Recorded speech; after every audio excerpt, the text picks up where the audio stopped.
Reportage Christophe Jouvente et Laurent Pastural. Allez, tout le monde en piste, on y va. T'es prêt?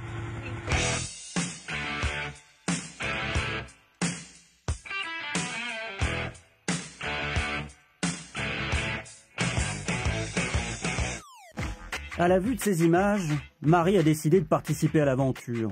Elle s'est même choisi un petit nom pour l'occasion. Mary Poppins, Dossard 516, va se frotter à ce qu'elle espère, la magie du désert.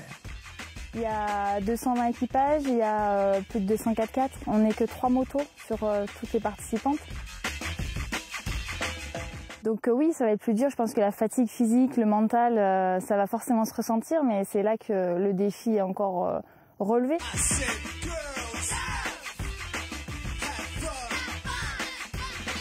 Comme on vient d'adapter les nouveaux cale-pieds, j'ai voulu remonter un petit peu le sélecteur, je l'ai monté un petit peu trop haut, donc là, un petit réglage et puis c'est reparti quoi. On vous précise une chose tout de même. Marie, aide-soignante à Clermont-Ferrand, partage la vie d'un motard mécanicien patenté.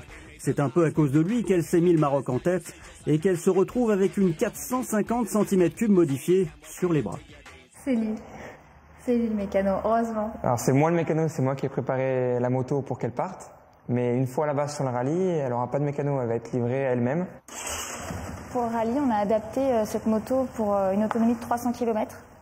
Donc c'est une injection avec un réservoir de 19 litres. Après, on a la partie importante devant, c'est une partie navigation. On a adapté une tête fourche avec un roadbook, un tripmaster et un système d'e-track. C'est une moto d'homme, je pense quand même à la base. Mais elle est stickée girly, on va dire. Dès qu'elle a eu un peu de temps libre les week-ends, après le boulot, elle s'est entraînée au Tour de Besse en altitude. Après avoir réuni un budget de 17 000 €, Marie et son entraîneur ont mis des bouchées doubles. Résultat, une belle gamelle avec double entorse et fissure du pouce gauche. Voilà, donc on a fait un petit strap amélioré pour passer sous le gant. Et j'essaierai d'aller au plus loin avec malheureusement une main gauche qui va pas très bien. Je pense que forcément je vais verser des larmes, c'est évident.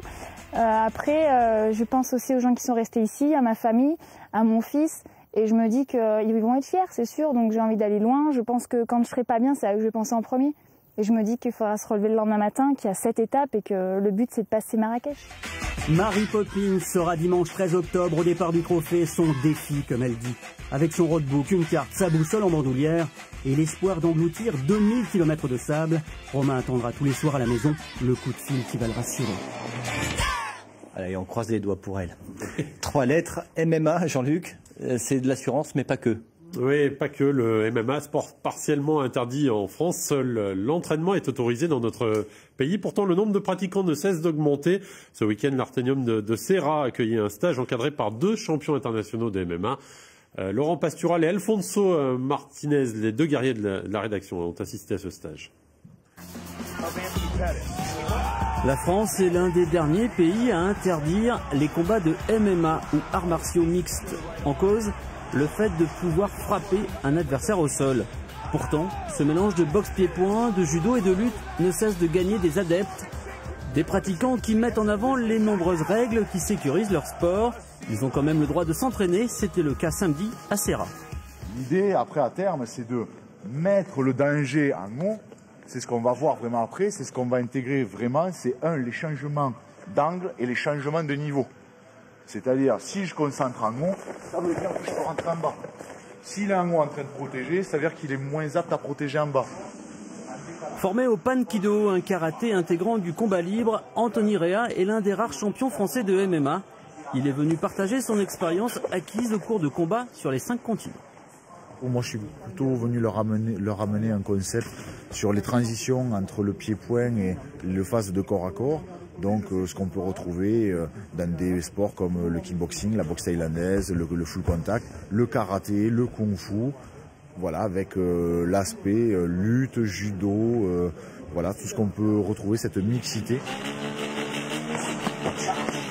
Sur les tapis de l'Artenium, beaucoup de pratiquants auvergnats